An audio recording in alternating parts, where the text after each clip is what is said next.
யார் மனதையும் புண்படுத்தும் நோக்கமல்ல.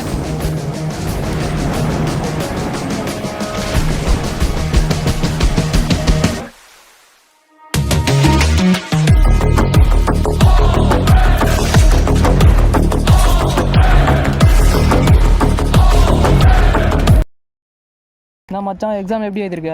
ஏன்டா கேட்குறேன், நானே ஃபெயில் ஆகிடுவேன்னு பயத்தில் இருக்கிறேன். நீங்கள் வேடா, நானே நாளைக்கு லீவ் விடுவாங்களான்னு பார்த்துன்னுக்குறேன். ஏன்டா டே எப்போ பார்த்தாலும் கெட்டு போகிற வேலையாக பார்த்துக்கிறீங்க? எதனா உருப்புற வேலையை பாருங்கடா.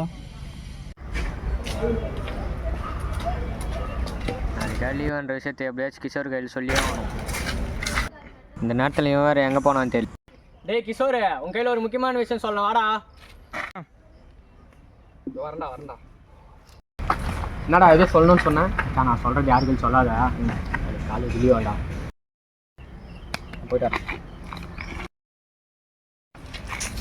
இவன் வேற நம்மகிட்ட சொல்லிட்டானே, இது போய் இது யாருன்னா சொல்லினா நம்ம வேறு தூக்கம் வேறு வராது. என்ன பண்ணுறது? இது போயிட்டு நம்ம ஃப்ரெண்டு கிட்டே எப்படின்னா போய் சொல்லி ஆகணும். கிட்டே இருந்தாலும் கிரவுண்டில் தான் இருப்பானுங்க. வரேன்.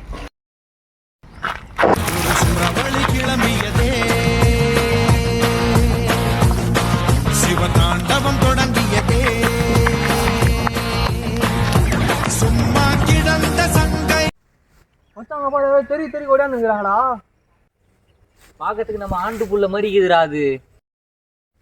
மச்சான் ஆமாம், அவன் இதுக்கு இவ்வளோ வேகமாக ஓடி வந்துட்டு இருக்கான். டேய் எதுக்கு நீ இப்போ இவ்வளோ வேகமாக ஓடி வந்துட்டு இருக்க? மூச்சு வாங்க மூச்சு. நாளைக்கா காலேஜ் லீவாண்டா. என்னது நாளைக்கு காலேஜ் லீவா? நாளைக்கா லீவ் ஆயிடுச்சு, என்ன பண்ணலாம்? என்ன போகலாமா? என்ன சொல்கிறீங்க? ட்ரிப்பு போகலாம். என்ன சொல்கிறீங்க? மச்சா கரெக்டு தான். போய் தூங்குடா. லாஸ்ட்டாக கேட்குறீங்க வேலையா இல்லையா? நான் வரலடா, போங்கடாடி. நீங்களாவது உங்கள் ட்ரிப்பாவது போங்கடாடி, நான் போய் தூங்குறேன். போகலாம் ட்ரிப். அவன் வரலன்னா விடுங்க ரெடி. அவள் தான் மச்சான், நம்ம போகலாம். ஓகேவா? எனக்கு ஓகே மச்சான். Okay done. சரி வாங்க போகலாம். வெங்கை வாழ்ந்த காட்டிலே வெங்கை வந்து நீரப்பிடும் கதை. பிளான் போகலாம். உட்காருங்க. நம்ம இங்க இருந்து எஸ்ஐ வேற எங்கன்னா போயிடலாம். திருவள்ளுக்காடுல பூந்து பழவேற்காடு போயிடலாமா? பழவேற்காடுலாம் வேணாம், பாண்டிச்சேரி போயிடலாம். அடி செருப்பால நாயே, பழவேற்காடு போலாமா பாண்டிச்சேரி போலாமான்னு கேட்டுக்கணும். பார்க்க இடமா போகலாமா? ஆமாம் மச்சான், கரெக்டாக தான் இருக்கும். நம்ம வேறு எப்போவுமே தமிழ் சப்ஜெக்டில் தான் ஃபெயில் ஆகிடுக்கிறோம். என்ன பண்ணுறதுன்னு தெரியல. தமிழ் வேறு நேராரு. நம்ம மதுரை மீனாட்சி அம்மா போயிடலாமா? டேய் அங்கெல்லாம் ஆல்ரெடி போயிட்டோம்டா. திருவள்ளுவர் சிலை பார்க்க போகலாம்டா கன்னியாகுமரிக்கு. நான் சொன்னதான் கரெக்டாக இருக்கும். இங்கே போகலாம். படுங்க காலையில். சரி ட்ரிப் ஸ்டார்ட்.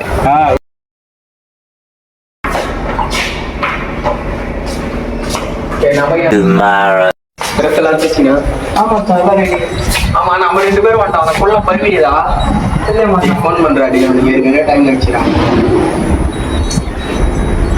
ஹலோ பிரவீனா, என்ன பண்ணுறோம்? சீக்கிரம் வாடா, போனோம்.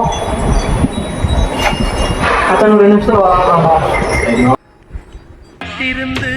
காத்திருந்து காலங்கள் போகுதடி, பூத்திருந்து ரெடி போலாமா? ஏதாவது 2 நாள் டைம் ஆகுது. நீ எப்போ வந்து போயிடா? கரெக்டான டைம் அவங்க சப்பலாம்.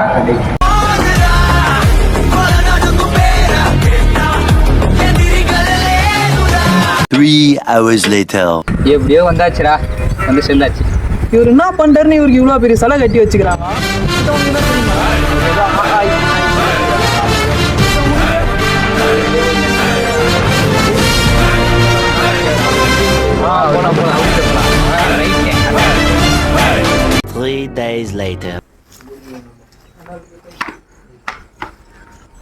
என்னடா ட்ரிப்னா போனீங்க? எங்க போனீங்க? எப்படி இருந்துச்சு? அதுவா flashback.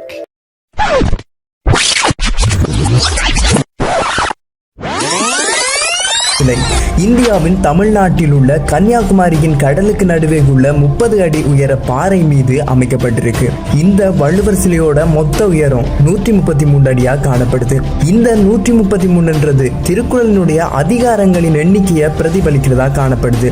இந்த வள்ளுவர் சிலையினுடைய அமைப்புக்கான வரலாற்றை நாம பார்த்தோம்னா, கன்னியாகுமரியில விவேகானந்தர் நினைவு மண்டபம் ஒன்று அச்சமயம் நிறுவிய போது அதன் அருகே திருவள்ளுவருக்கும் ஒரு சிலை நிறுவ வேண்டும் என விவேகானந்தர் நினைவு மண்டபத்தை நிறுவனத்தை நிறுவிய ஏக்நாத் ரானடே அவர்கள் திருவள்ளுவர் சிலை அமைப்பதற்கான திட்டத்தை அப்போது தமிழ்நாட்டின் முதல்வராக இருந்த மு கருணாநிதி அவர்களிடம் கொடுத்தார். பின்னர் 1975 டிசம்பர் சிலை அமைப்பதாகவும் அறிவிக்கப்பட்டது. அவ்வாறு 1979 ஏப்ரல் 15 அப்போதைய ஆளுநர் பிரபுதாஸ் பட்வாரி மற்றும் பிரதமர் மொரார்ஜி தேசாய் தலைமையில் டாக்டர் எம்ஜிஆர் கன்னியாகுமரி வள்ளுவர் சிலை அமைப்புக்கான அடிக்கல்லை நாட்டி வைத்தார். பின்னர் 1990 சிலை அமைப்புக்கான நிதி ஒதுக்கீடு செய்யப்பட்டு 1990 செப்டம்பர் 6 இந்த சிலை அமைப்புக்கான பணிகள் மு கருணாநிதி அவர்களால் ஆரம்பித்து வைக்கப்பட்டது. இந்த வள்ளுவர் சிலை மாமல்லபுர அரச கட்டட மற்றும் சிற்ப கலைக்கல்லூரியின் முன்னாள் முதல்வர் முனைவர் கணபதி தலைமையில் வேலைகள் ஆரம்பிக்கப்பட்டது. இடையில் சட்டமன்ற தேர்தல் காரணமாக வேலைகள் நிறுத்தப்பட்டு மீண்டும் 1997 தொடங்கப்பட்டது. இந்த வள்ளுவர் சிலை பாறை மற்றும் பைஞ்சுதை கொண்டு ஆக்கப்பட்டிருக்கு. இந்த சிலைக்கான பாறைகளை அந்த இடத்துக்கு எடுத்துச் செல்றதுக்காக கொச்சியில இருந்து பாண்டூன் என்ற படகு வாங்கப்பட்டதாகவும் குறிப்பிடப்படுது. அதோட திருவள்ளுவர் சிலையுள்ள பீடம் 3681 கற்களை பயன்படுத்தி அமைக்கப்பட்டதாகவும் கூறப்படுது. இந்த சிலைக்கான வேலைகள் கன்னியாகுமரி, அம்பாசமுத்திரம் மற்றும் சோழிங்கநல்லூர் என 3 சிலை கூடங்கள்ல இடம்பெற்றதா குறிப்பிடுறாங்க. அம்பாசமுத்திரத்தில் இருந்து 5000 டன் எடை கொண்ட கற்களும் சோழிங்கநல்லூரில் இருந்து 2000 டன் எடை கொண்ட கற்களும் வள்ளுவர் சிலை அமைப்புக்காக கொண்டு வரப்பட்டதாக குறிப்பிடப்படுகிறது. அதோட இந்த சிலை அமைப்புக்கு இடப்பட்ட சாரத்திற்கு 18000 சவுக்கு மரங்கள் பயன்படுத்தப்பட்டிருக்கு. அதைவிட பனைமரம் மற்றும் இரும்பு கம்பிகளும் பயன்படுத்தப்பட்டுள்ளமை குறிப்பிடத்தக்கது. இந்த சிலையின் இடுப்பு வளைவு செய்வது பெரிதும் இவங்களுக்கு சவாலாக இருந்திருக்கு. இப்போதைக்கு இருந்த நவீன அறிவியல் துணையோடு இந்த இடுப்பு வளைவு இவங்க செய்து முடிச்சிருந்தாங்க. இந்த சிலையினுடைய மொத்த எடை 7000 டன்னா காணப்படுது. இந்த சிலையை அமைப்பதற்கு 150க்கு மேற்பட்ட மனிதர்கள் உழைத்திருக்கிறாங்க. அதோட இந்த சிலை 61.4 கோடி செலவுல அமைக்கப்பட்டிருக்கு. இந்த சிலையோட உயரங்களை நாம தனித்தனியா கடிச்சு பார்க்கும்போது இதனுடைய முகம் 10 அடியும், கழுத்துல இருந்து இடுப்பு வர 40 அடியும், இடுப்பு முதல் கால் பாதம் வர 40 அடியும் கொண்டதா காணப்படுது. அதோட திருவள்ளுவரினுடைய கொண்ட 5 அடியாவும் காணப்படுது. பீடம் 38 அடியாவும் காணப்படுது. இவையெல்லாம் சேர்ந்து மொத்தமா 133 அடியில இந்த சிலையை இவங்க செய்திருக்காங்க. மீட்டர்ல நாம கன்வெர்ட் பண்ணி பார்த்தோம்னா 40.5 மீட்டரா காணப்படுது. பீடத்தின் 38 அடி திருக்குறளின் அறத்துப்பாலின் 38 அதிகாரங்களையும், பீடத்தின் மேல் நிற்கும் 95 அடி சிலையானது இன்பத்துப்பாலின் 95 அதிகாரங்களையும் பிரதிபலிப்பதாக காணப்படுகிறது. அதோடு சிலையோடு பீடமாக காணப்படும் மண்டபத்தின் உச்சுவர்கள்ல ஒரு அதிகாரத்திற்கு ஒரு குறள் வீதம் 133 குறள்களை தமிழ்லையும் ஆங்கிலத்திலையும் பொறிச்சு வச்சிருக்காங்க. இந்த வள்ளுவர் சிலை 1999 வேலைகள் முடிக்கப்பட்டிருந்துச்சு.